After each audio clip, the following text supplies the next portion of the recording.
Welcome back to your quiet space for building real English confidence.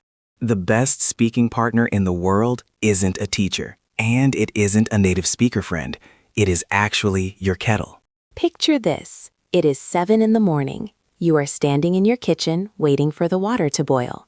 It is completely silent. You want to practice English, but you feel silly talking to yourself. I used to waste these 5 minutes every single morning scrolling on my phone because I thought I needed a formal lesson or a textbook to practice speaking properly. Today, we are going to turn that silent coffee moment into your strongest daily speaking loop, so you never have to wait for a partner again. This sounds a little strange at first, doesn't it? Talking to a kettle? But this is actually one of the most powerful secrets of polyglots.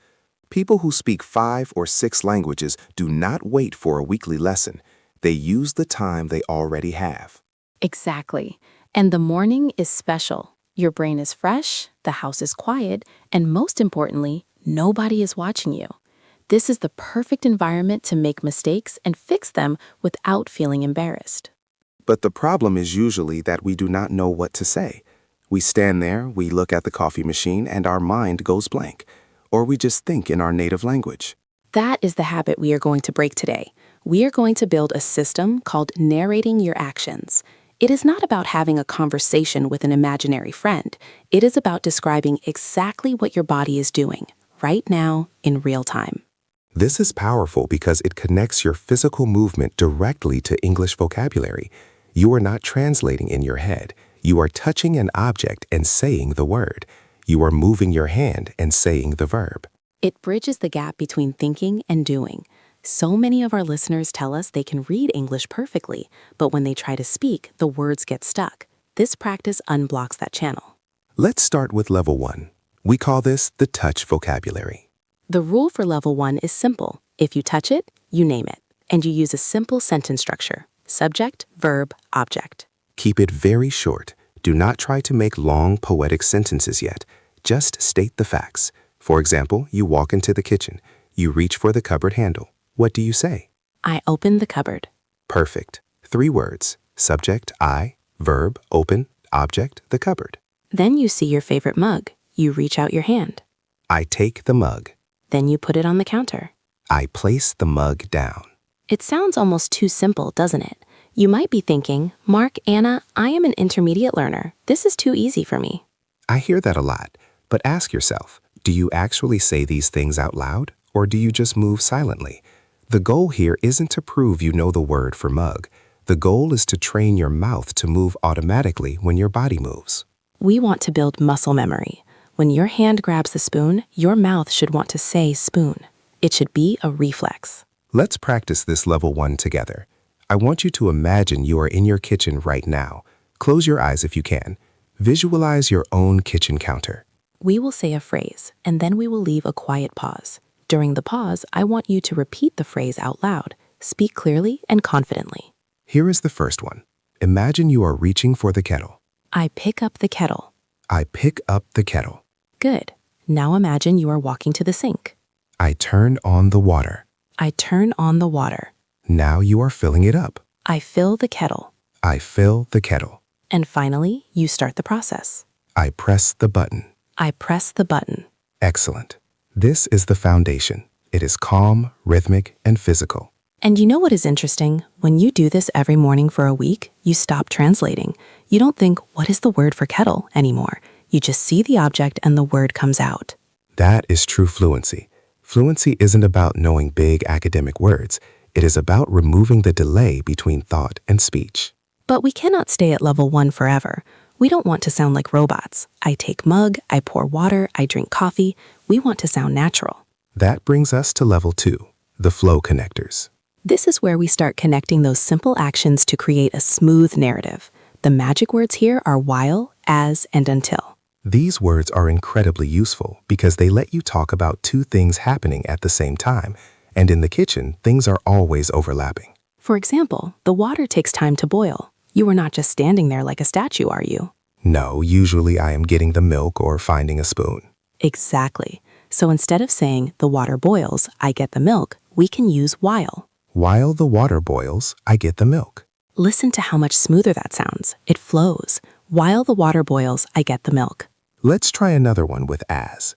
As is great for actions that happen in motion. For example, walking across the room. So imagine you are carrying the kettle back to the base. You can say, as I walk to the counter, I hold the kettle carefully. That creates a really nice picture. It adds depth to the situation. And finally, until. This is perfect for waiting. We do a lot of waiting in the kitchen. Waiting for the toast, waiting for the microwave. So you can say, I wait until the light turns off, or I stir the sugar until it dissolves. Let's practice these flow connectors. This is a bit more advanced, so focus on the rhythm of the sentence.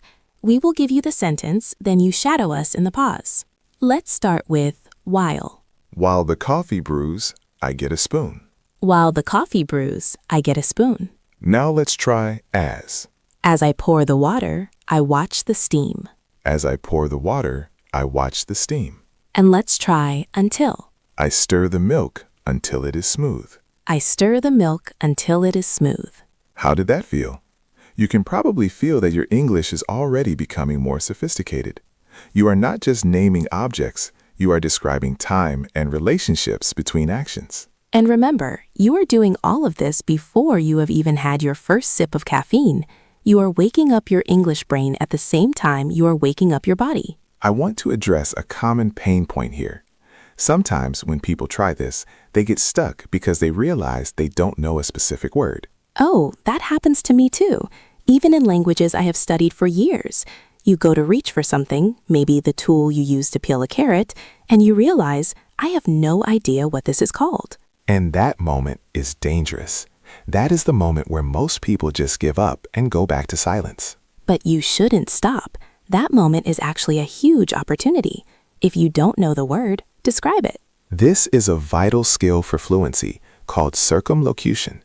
It just means talking around the word. So if you don't know the word peeler, don't stop talking. Say, I am holding the tool that takes the skin off the carrot. Or if you don't know the word kettle, say, I am holding the machine that makes the water hot. It might feel silly, but it keeps you in English mode. It keeps the flow going. And then later, when you are sitting down with your coffee, you can look up the specific word. But do not break the flow to check your phone dictionary in the middle of the process. The kitchen time is for speaking, not for reading. That is a very important rule.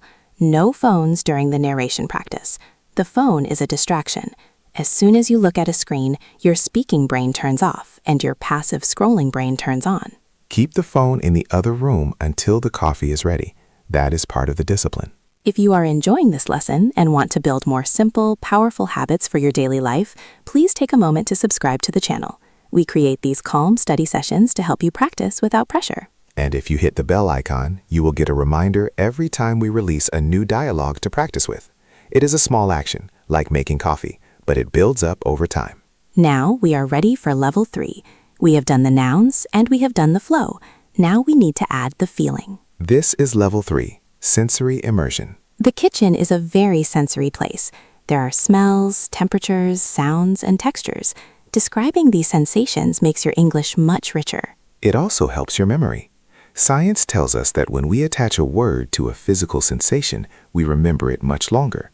If you say hot while feeling the heat of the mug, your brain locks that connection in tight. So instead of just saying, the coffee is ready, we can say, the coffee smells rich and inviting. Or instead of I hold the mug, say, the mug feels warm in my hands. Let's talk about some good adjectives for the morning routine. Bitter is a good one for coffee or strong tea. Smooth is great for milk or the texture of a drink. Crisp is a lovely word for the morning air if you have a window open. And clinking, that is a specific sound word, the sound of a metal spoon hitting a ceramic mug. The spoon clinks against the side. Let's practice adding these sensory details. We are going to take a simple level 1 sentence and upgrade it to level 3. Okay, I will give the simple version and Anna will give the sensory version. You, the listener, should shadow Anna's version. Ready? Simple version, I smell the coffee. Sensory version, the coffee smells rich and inviting. The coffee smells rich and inviting. Simple version, I hear the water. Sensory version, the water bubbles and hisses in the kettle. The water bubbles and hisses in the kettle. That one is great. Hisses is the perfect word for that steam sound. Simple version, I drink the tea. Sensory version, the tea tastes sweet and warm. The tea tastes sweet and warm. By using these sensory words, you are not just describing the mechanics, you are describing the experience. It makes your speaking much more interesting to listen to. And it makes you feel more present. It turns a boring chore into a moment of mindfulness. You are fully noticing what is happening around you. Now, we are going to put it all together. We are going to run a full simulation. We call this the simulator. We are going to guide you through the entire process of making a hot drink, from walking into the room to taking your first sip. We will combine level 1, 2, and 3. We will narrate the steps and leave a pause for you to repeat them. I want you to act this out. If you are sitting on the bus or in a car, just visualize it vividly. But if you are at home, you can even stand up and mime the actions. Pretend to open the cupboard. Pretend to lift the kettle. The more you move, the better it works. Let's begin. You are standing at the doorway of your kitchen. It is early morning. I walk into the quiet kitchen. I walk into the quiet kitchen. I grab the cold handle of the kettle. I grab the cold handle of the kettle. I fill it with fresh water at the sink. I fill it with fresh water at the sink. I press the switch and wait for the sound. I press the switch and wait for the sound. While the water heats up, I find my favorite mug. While the water heats up, I find my favorite mug. I place a tea bag inside. I place a tea bag inside. I can hear the water beginning to bubble. I can hear the water beginning to bubble. The steam rises into the air. The steam rises into the air. I pour the boiling water over the tea. I pour the boiling water over the tea. The smell fills the room immediately. The smell fills the room immediately. I carry the warm mug to the table. I carry the warm mug to the table. I take a small, careful sip. I take a small, careful sip. And breathe out. Well done. You just completed a full English speaking session in less than 2 minutes. How did that feel? Did you notice how the sentences flowed together? You told a complete story. A very simple story, but a complete one. And the best part is, you can do this every single day. The script doesn't have to be exactly the same. Tomorrow, maybe you make coffee. The next day, maybe you make toast. You can change the adjectives. One day the kitchen is cold and dark. The next day it is bright and sunny. You can change the verbs. Instead of grab, use reach for. Instead of walk, use wander. The routine stays the same, but the language grows with you. As you learn more English, your kitchen narration becomes more detailed. Eventually, you might find yourself having full debates with yourself while making an omelet. And that is great. That is the goal. But start small. Start with the routine we practiced today. I want to address one final thing before we finish. The feeling of embarrassment. Yes, the crazy person feeling. Why am I talking to myself? It is normal to feel that. But remind yourself, you are not talking to yourself. You are training a skill. Musicians practice scales alone in their rooms. Athletes practice drill alone in the gym. They repeat the same movements over and over again, so that when the game starts, they are ready. This is your drill. The kitchen is your gym. You are training your mouth muscles to produce English sounds without hesitation. So when you do meet a real person, a colleague, a tourist, a friend, you won't freeze. Your mouth will already know what to do because you practiced it this morning with your coffee. You are doing the hard work in private so you can shine in public. And honestly, if your roommate or your partner catches you whispering to the kettle, just tell them you are becoming fluent. They will probably be impressed. Or they might ask you to make them a coffee too. Which gives you even more practice. I am making you a coffee now. I am handing you the mug.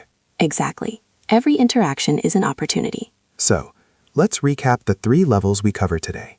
Level 1, the touch vocabulary. Subject, verb, object. Simple and direct. Level 2, the flow connectors, using while, as, and until to smooth out the timeline. And level 3, sensory immersion. Adding adjectives for touch, sound, and smell to make the language come alive. Your job is to mix and match these levels. Some mornings you might be tired, so you just stick to level 1. Cup, spoon, coffee. That is fine. Other mornings you might feel energetic, so you do a full level 3 narration with complex descriptions. The morning light is reflecting beautifully off the chrome toaster. Wow, look at you showing off. The important thing is consistency. The anchor of this habit is the coffee. If you drink coffee every day, you practice English every day. You don't need willpower. You just need thirst. We have a specific challenge for you to start this habit. Tomorrow morning, do not check your phone first. Leave it in the bedroom. Walk into your kitchen, take a deep breath, and say one sentence out loud to trigger the habit. Say, I am walking into the kitchen. That is your starting gun. Once you say that first sentence, the rest will follow. I am walking into the kitchen. I am looking for the kettle. Try it for just 1 week. 7 days of narrating your morning drink. You will be amazed at how much more confident you feel speaking English by the end of the week. You are building a voice that is strong, steady, and ready for the world. Good luck with your practice tomorrow morning. Enjoy your coffee and enjoy your speaking. We will see you in the next episode. Goodbye.